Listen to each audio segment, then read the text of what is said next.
Hey, it's Chris. One Piecing it up. Let's go. The best things, games-ish, I played so far in 2024. Now, full disclaimer at the beginning here. Some of these are from this year. Some of these are not from this year. A little bit of a smattering because you know me, I'm always a little bit behind the 8 ball. But also just, you know, it's hard to get stuff sometimes, and I don't always stay on the hotness just like you don't. So, casual gamer to casual gamer, what has been so far the most fun or the best, right? This is like the MVP discussion when we get into sportings, right? When they talk about it, say with basketball, what does most valuable mean? Does it mean the best stats? Does it mean the best, if you had to replace them, they would be the hardest to replace? Does this mean the best mechanics? Does this mean the most fun? Does this mean the it factor? Does this mean whatever, right? My discretion, my choice, my channel. Let's go. He's hyped up. It's going to be a good one. So where are we going to start this year? We'll probably start with something obvious, but not obvious at the same time, right? Star Wars Unlimited. Now, I am right now, as of, the middle of Wave 2, not chasing the dragon anymore. At the same time, I am really freaking impressed with what they've put out there. FFG has put out an amazing, frankly, product of balance and desire and depth, not only in Wave 1, where you have 5 or 6 different leaders, decks, metas, when people thought within 2 weeks of release they had it figured out, and literally to the point of Set 2 being released, people were still figuring out new stuff to screw over the old stuff that people thought they had already, known in that sense. And so they're doing a great job. Now, the sales, the amount of production, the FOMO and the collecting aspect as a TCG is relatively crap. It's crap. The mechanics, though, are tight, and I worry about creep with some of the new capture, smuggle, ambush style of things that's coming out with Set 2. And frankly speaking, I'm one of those people that kind of doesn't want to have it all spoiled prior to it, right? Like, they release these deck lists and individual cards to, content people and media in general, like on their website and stuff, like even before the set comes out. So people are like clamoring and theory composing and all that stuff, which is fine. I know it increases the hype. But it's sort of like when Stonemeyer announces a game, like a year and a half in advance. And I go, oh, in a year and a half. Wow, we're drumming up the hype really early. And that's kind of how I feel about this a little bit, when they do that. Again, I would just rather have it all blank and be surprised when it finally gets released in that sense. But I understand why they do it the way they do it too. So again, probably not going to be something I'm spending hundreds and hundreds of dollars on anymore, but really, really impressed with the actual physical product in your hand if you can get it. So wanted to start out with that one. And then we're gonna go Summoner Wars 2, right? With the expansions, right? The expansions, the Deepwood Groaks, the Forged, the Vargath, the Crimson Order, the High Elves, the Shadow Elves, all of those things. I just love it. The expansions in this game, again, we were just talking about FFG, just putting out this massively high level, consistent, great gameplay. And Summoner Wars 2 epitomizes that as a whole for me as well. You may not like some of the factions, but just some of the variability in the mechanics and the uniqueness of them across the board, not to mention the upcoming Red Sun Rising, which is throwing new summoner stones and new combatants and new territories. Oh man, Carnage is to come based on the Board Game Geek description at the time of me filming this. Just fantastic. And even if this game, even if this game, somehow Plaid Hat goes, oh, sorry, we have to end the second edition because it's not selling well enough or whatever, right? Like they had to do with the first edition or whatever happened to that. I don't know. I would still call this one of my favorite games of all time, and I would still have all of it in my collection without going anywhere. Period. Expansions just are giving me more fun to meta and to, synergistically combat against the other person about how I can manipulate better than they can in this asymmetric game. I cannot speak enough on this one. And so either slightly before this, slightly after this, I'll be having a review of a few of those expansions, as well as some talk about their app system, which is also amazing. So take that for what you will there as well. Easily one of my favorites of all time and of the new stuff this year. So more than worthwhile in terms of mentioning. Now, the other one I'm going to mention, none of you, it's just kidding. A few of you are going to be familiar with, and you're going to go, Chris, why are you holding a plastic bag with what appear to be like little cardboard dominoes? This is Acornism from a very small Japanese indie designer. I covered it earlier in this year in one of my multi-game video reviews. I love this game. It's a slight little abstract thing. You got these little acorns on one side, and you got the animals with a number on the other side, and you're just making a grid where the number of acorns touching the animals has to be exactly right. And if it's not, you can't place it down. And then you go until you fill. And you place your little, meeple-like shapes of leaves on it, and you score whoever has the most at the end.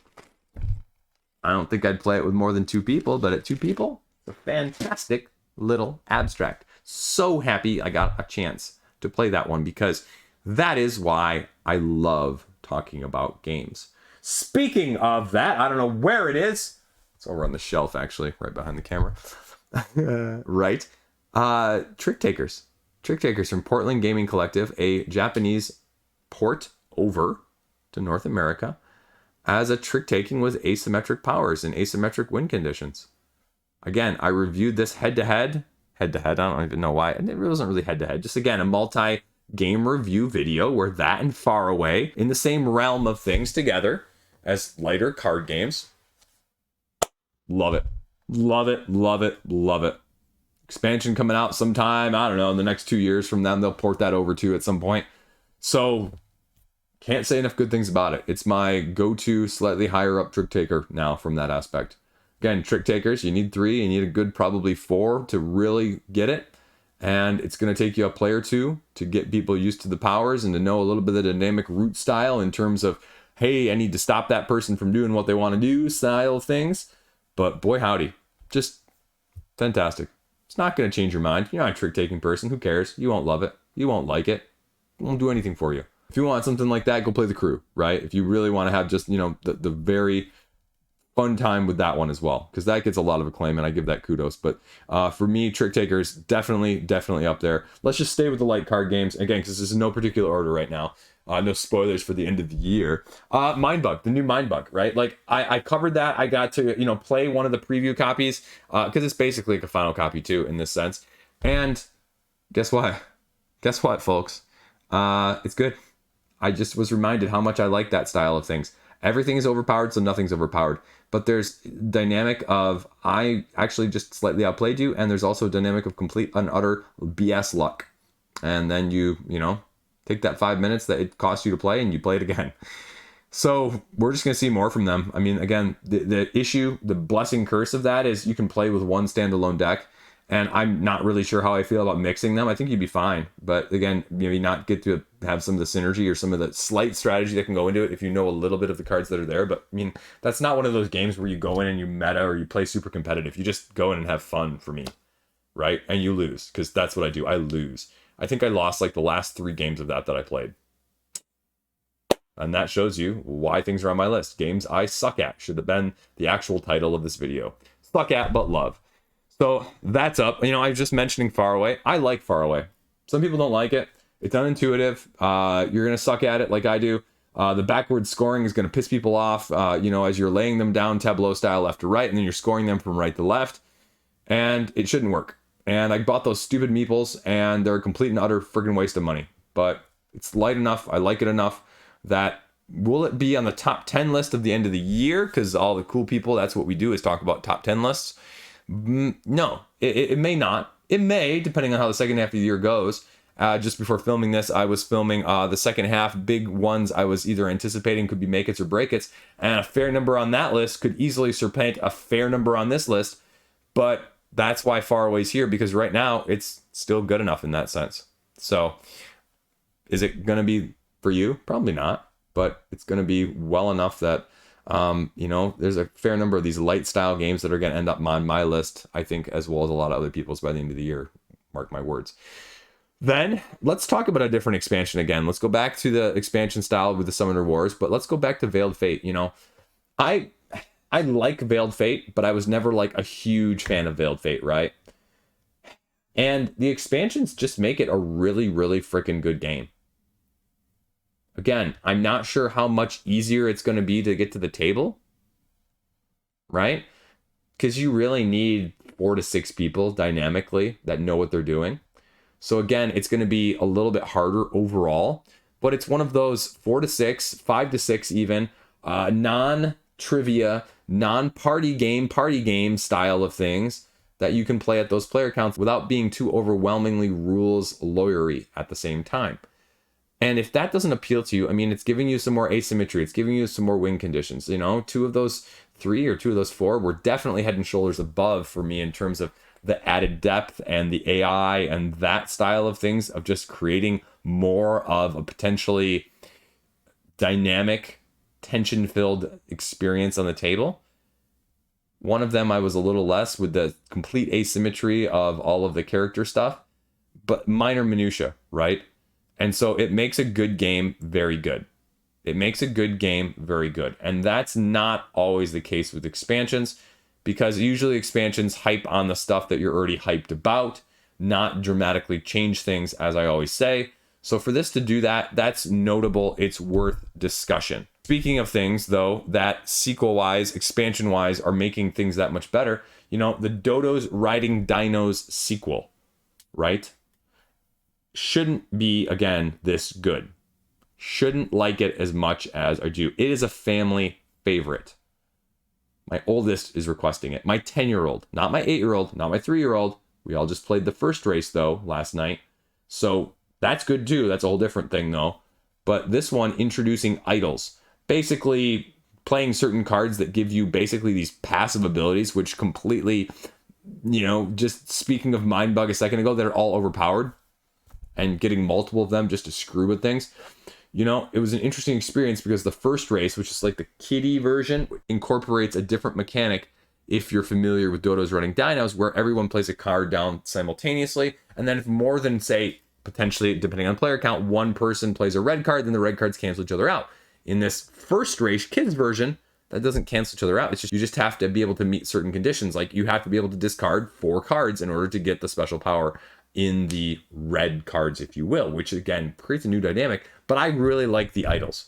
I really like it. Again, it becomes an everything's overpowered, except if you're like me and you just can't get idols, and then both of your kids and your wife all have 2 or 3 idols, and you're sitting there going, yeah, I'm screwed. Yeah, I still have fun with it though, right? Because flicking and dropping these items to knock people around, to back them up, to cause them to lose cards, to cause them to have to redraw, and all that sort of fun stuff.